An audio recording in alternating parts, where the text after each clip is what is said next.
So ito, mag-react po tayo sa latest na balita ngayon na tinanggal ni Pangulong Marcos si VP Sara Duterte at yung mga dating presidente dito sa National Security Council. Ano nga ba ang ibig sabihin nito at bakit? Okay, naintindihan ko yung kay VP Sara at yung kay PRRD, pero bakit pati yung mga dating pangulo nadamay? Bakit pati sila naalis dito sa NSC? Okay, sabi ni Executive Secretary Lucas Bersamin, EO 81 is issued to reorganize and streamline the membership of the NSC. At the moment, the Vice President is not considered relevant to the responsibilities of membership in the NSC.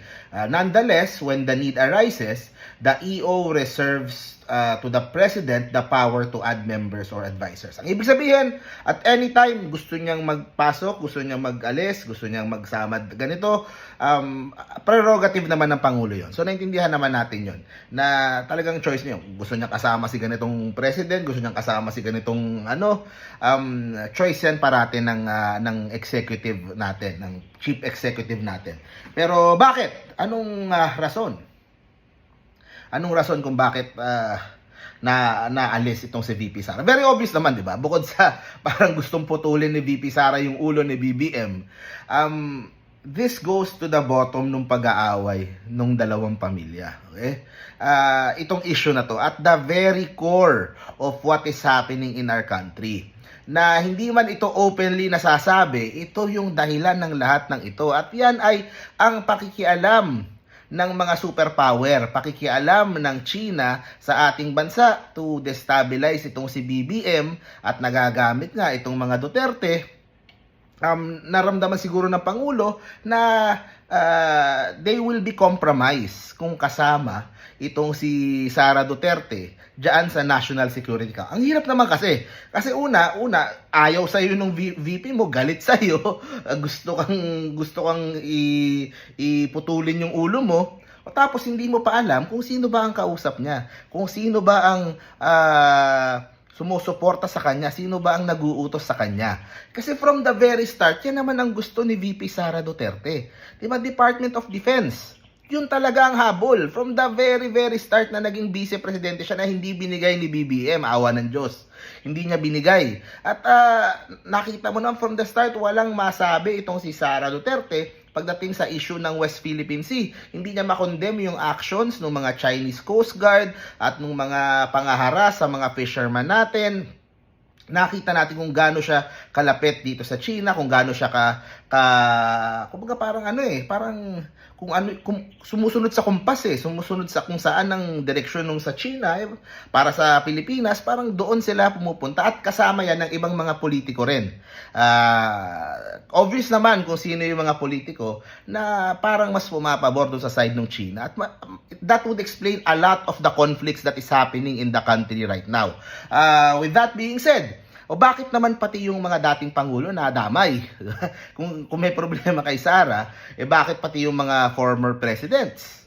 Diba? Kasi baka siguro, sa opinion ko lang naman to, baka pakiramdam din ni PBBM na meron tayong former president or presidents na compromise, na maaring ang loyalty ay baka nandoon sa China at baka, kasi isipin mo magmi-meeting kayo, sabihin mo yung mga top secret na for the security natin, tapos hindi mo alam umaabot doon sa Beijing, di ba? O hindi ko na lang sasabihin doon sa mga former presidents, kayo na bahalang magkonekta kung sino sa tingin nyo doon. Pero yun naman ang pinaka-basic, yun naman ang punot dulo ng lahat ng ito. Yung kung anong direction pupunta yung Pilipinas. Will we be aligned with Western countries or dito sa ginagawa ng China na pagkontrol sa mga kapitbahay niya, na paghawak sa liig ng mga kapitbahay niya. Ang problema kasi dyan, kung bibigay at bibigay lang tayo sa China, lahat na lang ng iutos nila sa atin, sunod lang tayo ng sunod. Pero pag namin sila sa teritoryo natin, hindi naman natin sila mapaalis.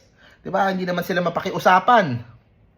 So, that is at the very heart of this. And of course, si PBBM, yung sa EDCA, yung mga bases, yung mga American troops sa different parts ng Pilipinas, 'di ba? Tapos of course, idagdag mo pa yung pagpapaalis ng mga pogo at yung sa mga marami, masyado nang mahaba, masyado nang malalim yung pong hidwahan. Ayaw siya talaga diyan at ayaw siya talaga diyan ng mga taga Beijing at syempre gusto nila ng presidente na mas sympathetic sa kanila. Sa akin naman dapat naman balansehin 'yan. Syempre, meron naman tayong economic ties with China, meron tayong economic ties with US. Pero para sa akin, we should lessen our dependence to sa China. Kasi kung hindi, talagang hawak lang talaga tayo sa leg. Anytime, pwede nila tayong i-cut off. Anytime, pwede nila tayong ilalagay sa alanganin at wala tayong magagawa. So, I think it's a step in the right direction. It might be painful at first na unti-unti po to lessen our dependence on China, on Chinese capital, on Chinese goods, on Chinese lahat. Kasi dahil po nakita naman po natin yung pong posible na lang gawin. As doon sa away ni BBM at nitong mga Duterte, diba? Kumbaga, it will only grow deeper as we head into 2028. Meron pong mga gustong magbati doon sa dalawa, merong mga gustong mag-reconnect yung dalawa, pero alam naman po natin na kapag nakabalik sa pwesto yung mga Duterte, lalo na kung si Sara yung nakaupo dyan, una niyang babalikan yung mga pakiramdam niya na nanghaharas at naninira at kumbaga nang titibag sa kanila ngayon. At lahat ng mga dinadanas nila ngayon, sigurado yan, ibabalik nila at igaganti nila doon sa mga nakaupo ngayon.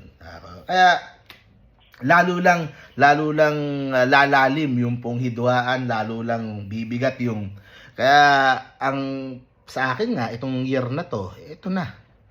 This is the time na, kumbaga, mag-decide na yung mga Marcos na ano ba, tatapusin ba to o hayaan mong mag-survive yung mga Duterte 26, 27 hanggang makatakbo si Sara. Diba? So ngayon na yung panahon Kung hindi pa nila tapusin ngayon, hindi wala na. They would have to finish it sa 2028 elections. At syempre, maraming pwedeng mangyari, hindi natin alam. Kung makakabalik ba yung mga Duterte sa kapangyarihan at kumbaga bumalik ulit yung pong influence ng China sa bansa katulad ng panahon ni Pangulong Duterte. So yan naman po yung latest po natin. So tuloy-tuloy lang po yung coverage. See you po sa next video. Stay safe parati guys. Bye-bye.